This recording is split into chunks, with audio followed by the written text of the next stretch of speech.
Gracias por venir una vez más a una nueva etapa del ciclo que llevamos ya haciendo desde hace varios meses entre Palabras al Límite y el Ciclo de Bellas Artes, en esa buena relación y sinergias que hemos creado y que además va cada vez mejor. Hemos tenido ya varias actividades, todas con muy buen éxito de público, así que yo les agradezco muchísimo que estén aquí, que participen. Y bueno, pues esta noche yo simplemente quiero dar la bienvenida a Ernesto Suárez, que nos va a deleitar con sus poesías, y a Javier Marrero, que lo va a acompañar con su guitarra. Pero como siempre, bueno, mi nombre es Doris Martínez, para los que no me conozcáis, y soy la vocal del Teatro del Ciclo de Bellas Artes. Simplemente darles la bienvenida, porque yo ya le paso la palabra a Roberto Toledo, quien va a dar la primera presentación, y que lo disfruten y sigan viniendo a todas las actividades que gracias a ustedes es que podemos seguir haciendo.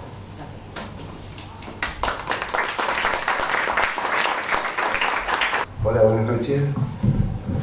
Bienvenido a esta quinta edición de Palabras al Límite. Por favor, si alguien no ha bajado el volumen de los móviles, les agradezco. Que después empiezan los contrapuntos musicales. Muchas gracias por venir. En principio, recordar que hoy es el Día de las Librerías. Agradecer a Izaskun de Librería Mujeres, como siempre, colaborando con nosotros. Hay libros para el que quiera después pedir un autógrafo al autor, habrá un vinito, algo para picar. Y la política de estos recitales siempre ha sido que después del acto puedan charlar y conocer al autor, o reconocerlo o saludarlo. Yo, como siempre, Ernesto, a última hora improviso. Leer este hondo silencio acunado es el tránsito de las imágenes por las hilaturas del alma. Me ha dejado estremecido.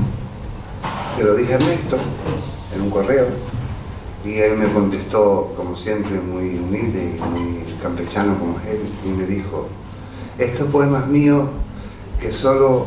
si no me pongo la gafa. Estos poemas míos que solo saben andar perdidos, restos de naufragio, quizá. Hermoso naufragio, diría yo. Yo voy a ir hablando un poco como lector de Ernesto, porque hay un grupo de gente que se preocupa de que la literatura sea intelectualidad y formalidad, y la poesía es un ser habitado. Esa es mi opinión personal. Acepto la discrepancia. Yo no vengo a hablar de técnica, vengo a hablar como lector y a compartir la emoción de leer un libro de un escritor que me parece por encima escritor, poeta. No todos los que escriben poesía los considero poetas, ni todos los poetas son escritores. Esa también es mi opinión. Acepto discrepancia. Quiero empezar con algo que se matiza en notas de prensa y que se matiza en el libro cuando especifica, que dice que este es un libro con 35 poemas, y yo quiero empezar por el primero de los 36 poemas. Sí, 36, no 35. El primer poema está en la portada. Arrecia. Arrecia. Palabra o ideograma. Conociendo la obra de Ernesto, si nos imagináramos un atardecer con dos personajes reales pero imaginarios, que podrían ser muy bien amigos de Ernesto, uno es Lao Tse y el otro Michio Kaku, y estuvieran los tres tomando té, serían unas conversaciones de silencio, y posiblemente Ernesto diría arrecia y los tres sonreirían. es un poema en sí mismo. El tamaño no importa, solo el silencio que lo envuelve. Voy a leer un poema de Ernesto, que igual lo recitaré, para documentar un poquito su obra y mi razonamiento sobre esto. Escribí un poema exacto y breve. En él narré modosamente los meandros de la historia de mi padre y de mi abuelo y del padre de su padre y de su abuelo. Escribí por los desconocidos. Contaba el relato antiguo y lento, una tradición nunca perdida, nunca declarada. Aquello que anoté, oigo como ladra un perro. Leyendo esto, como poeta y como lector, soy más lector que poeta, no voy a entrar en la técnica. Hablo de poesía del silencio. Hablo de el tránsito de Ernesto por no solo la senda de Oku, sino yo diría además por el Zen, por la poesía Zen. Los poetas Zen son guerreros del Tao, muy parcos, pero muy profundos. Es más importante el silencio que generan que lo que se expresa con el sonido. Y yo creo que este es un libro de mucho silencio. A mí eso me parece muy, muy interesante. Si Borges, con su mirada ciega, pudiera acercarse a ver a Ernesto y su obra, posiblemente lo nombraría uno de sus seres imaginarios y fabulosos, y lo incluiría como íntimo confesor de Cartáfilus en El Inmortal, y posiblemente diría de él lo que decía de otros a los que él consideraba poetas. Ernesto es un amanuense del espíritu. A lo mejor le suenan cosas achocas, pero yo creo que es más importante dimensionar al poeta en lo humano que en lo técnico. Para eso ya están los críticos, no es mi caso. Hay algo en la poesía de Ernesto que resuena, y aquí ya voy a improvisar mucho, que resuena. Normalmente hablamos de literatura y de poesía y hablamos del lenguaje y del metalenguaje. Y comentaba yo ayer con Ernesto que yo pienso y comparto con otra gente que lo que hace que el arte llegue a los demás no es la exquisitez del lenguaje ni la capacidad que tengamos de manejarlo desde el metalenguaje en poesía, sino de la sustancia que sostiene la poesía o cualquier obra creativa de arte, que es el protolenguaje, lo que nos sostiene antes del lenguaje. Si somos capaces de transmitirle al otro la emoción vital sin palabras que genera el lenguaje, el otro podrá codificarlo en su mundo, en su orbe y en su emoción. Podemos discrepar también de eso. Pero la técnica en sí misma no es un esqueleto. La música transita también por los protolenguajes. No hay palabras, pero nos llenan de palabras, de significado, y creo que eso es lo importante en la poesía. No llegar con una crítica ni con un informe técnico de estructura, soneto, eso es más importante. Lo importante es el silencio en el que nosotros nos recogemos y nos introducimos en el otro y reencontramos o reinterpretamos al otro y lo convertimos en otra cosa a través de nuestra propia voz y de nuestro propio mundo. Algo del otro de alguna forma nos toca y se hace nuestro y nos reinterpreta. Para acabar, porque no voy a ser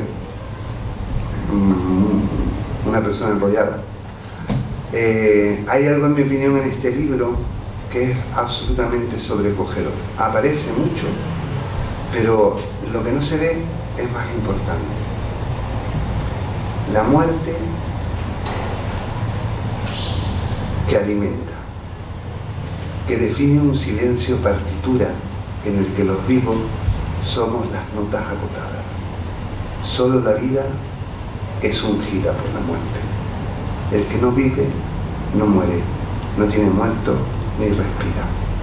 Ahora es el momento de hacerme el silencio, no comerles el coco y dejarlos con nuestros amigos Ernesto y Javier para que nos den su aliento y nos llenen nuestro silencio, espero que de poesía. Muchas gracias.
Escribí un poema exacto y breve.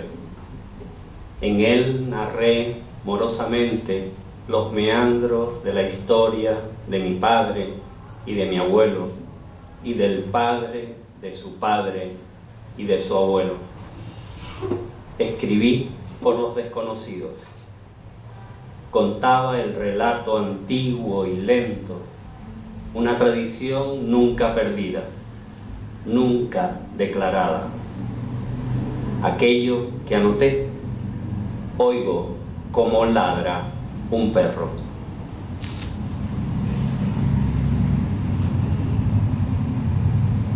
En la mirada habita mi gemelo. Sus días son el tiempo de la fiebre. Pongo las manos ante mis ojos y lo que veo es un río que salvan dos puentes. La luz es la de la tarde y mi voz, la otra voz, aquella de un eco que nunca se escucha.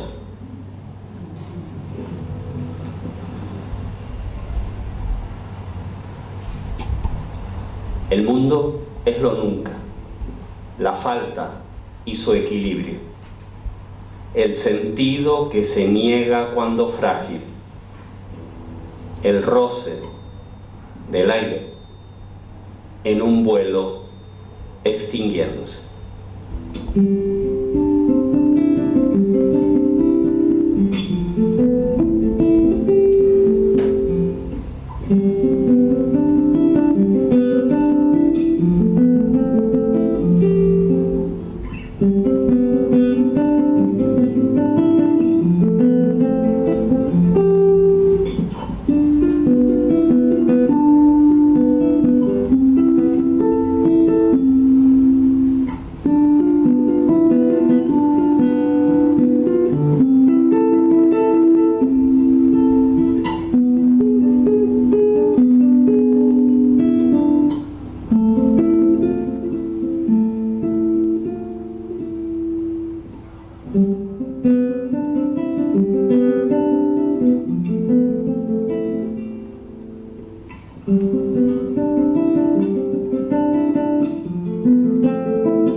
Miramos, pero a la distancia está adentro nuestros ojos.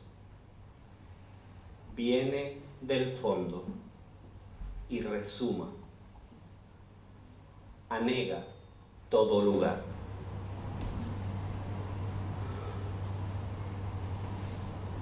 Condición de memoria. Lo que no es, pero está. Lo que inexiste, presente. Lo que dejó de ser, si ser significa lugar y significa aparición eterna entonces del desasido,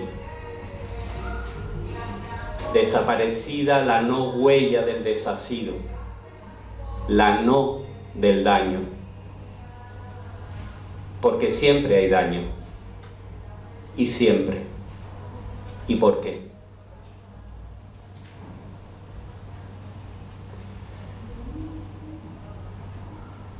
Nada le asegura a la gacela la permanencia. Yolanda Palde. La gacela, agotada por sus saltos de huida, sucumbió al fin al hambre de las leonas.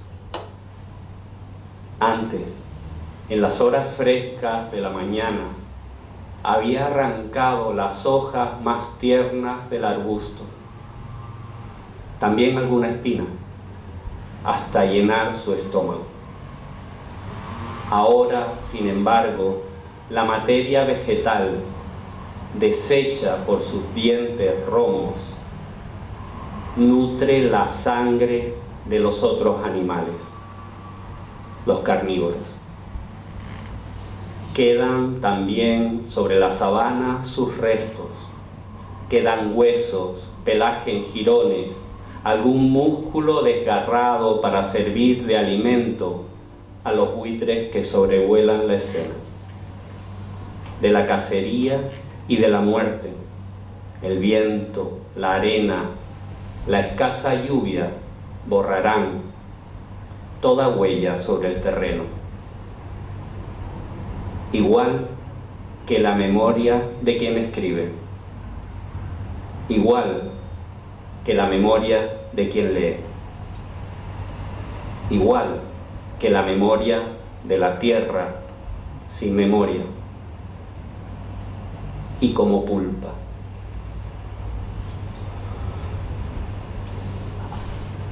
Erosiones. Como si una lengua desollada se transparentase en el dolor que le inflige lo cálido de un pecho. Como si el daño amamantase. Como si la leche negra hirviera fría hasta desbordarse, pero en cauce fiel. Como si hasta la casa entibiada para el invierno, un invitado fiel se allega presto con el anuncio de una grieta invisible en lo hondo de las vigas, de la precisa huella futura del derrumbamiento.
Travesía. Como desierto la lengua fuese, la mudez más árida, la lengua que camina su secura, la lengua sola en su soledad de chasqueo, cuando el golpe del sol cuartea la tierra bajo los pies, el polvo aventando a cada paso y tan quebradizo en el esfuerzo. Como lengua se cruza el desierto desde lo único y lo solitario, sea la vida o sea la muerte. Pero ¿qué busca? Pero ¿qué busca? Antes de seguir, agradecerle la presencia, la asistencia, de verdad. Estamos muy contentos de encontrarnos con los amigos, con las amigas. Agradecerle al Círculo de Bellas Artes este espacio peculiar que a Javier y a mí cuando entramos nos gustó mucho. Agradecer a Roberto pues su pasión y sus vínculos de amistad y de acogida. Las piezas de Javier están compuestas para la actividad de hoy, para la presencia de ustedes y alrededor de los poemas, y se lo tengo que agradecer en el alma también. Cartas de Héctor. 1. Por ti no voy a morir, Padre. 2. Sobre los callaos negros de la playa, una sombra. Tu primera enseñanza, que no mirase al cielo. 3. Viene de atrás el fuego que nos marca. Nuestra mirada se oscureció con su ceniza. 4. Yo, el ansiado, el primogénito, mi carne fue de ti el laurel. 5.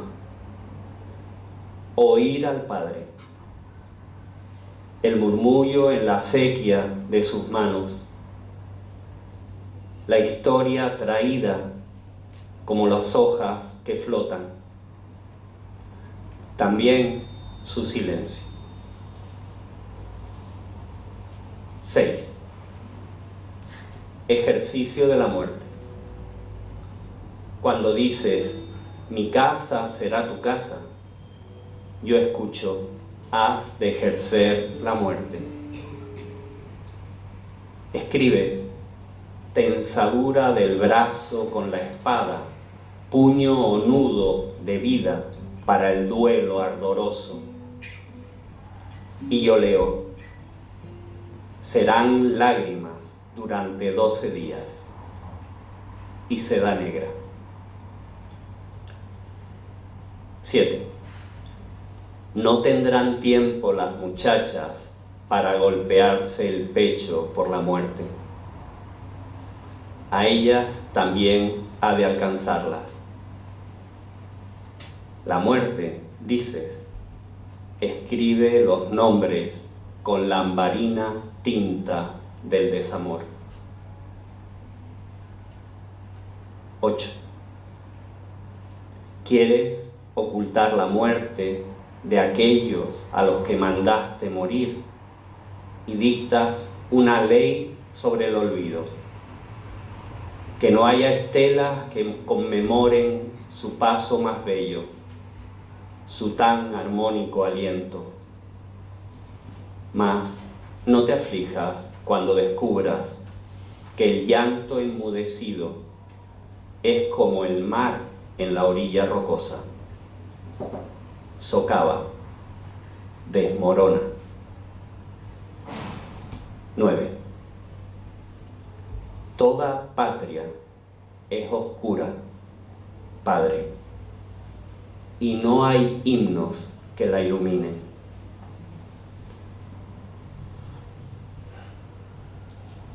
Los ciegos de Lisboa. Afuera, la zorimba que cae no deja ver la línea que separa al río del cielo. Aquí el ciego golpea rítmicamente el suelo del vagón con su vara blanca, acompañando la cantinela que repite y repite, como Moisés ante un mar indiviso. Avanza lentamente, en la mano extendida un vaso de plástico con unas pocas monedas. Afuera, la bruma se agolpa ante los ojos. Aquí, el ciego, con sus ojos brumosos, ve lo que no se ve. Y hablar del cielo o del río y mencionar la gama de grises que ocupa el arco de la mirada abarcadora hace que me pregunte cuántos pasos justos ha contado el ciego de una parte a otra del metro. ¿Qué olores dulces pueden llegar hasta él, opacados tras los demás, los agrios? Cuán frío le resulta el tacto del metal cromado, qué miedos le asaltan cuando sigue el ritmo sincopado de su bastón, qué seguridad obtiene del sonido de su voz y de su eco sobre los chirridos de la fricción en las vías, los altavoces, el silbido de las puertas que se abren, que se cierran, las otras voces, los otros rostros a los que nunca tocará. Y afuera, ver lo que no existe sobre las yemas de los dedos. Bueno, lo que hemos leído es una pequeña muestra del libro. Está estructurado el libro en 3 partes, como hemos hecho. Y bueno, ahora lo que resta es un último poema y la última pieza de música. Llueve, pero el pájaro canta, se oculta. Allá, desde lo no visible, detrás del cortinaje gris, su voz suficiente.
Me ha dejado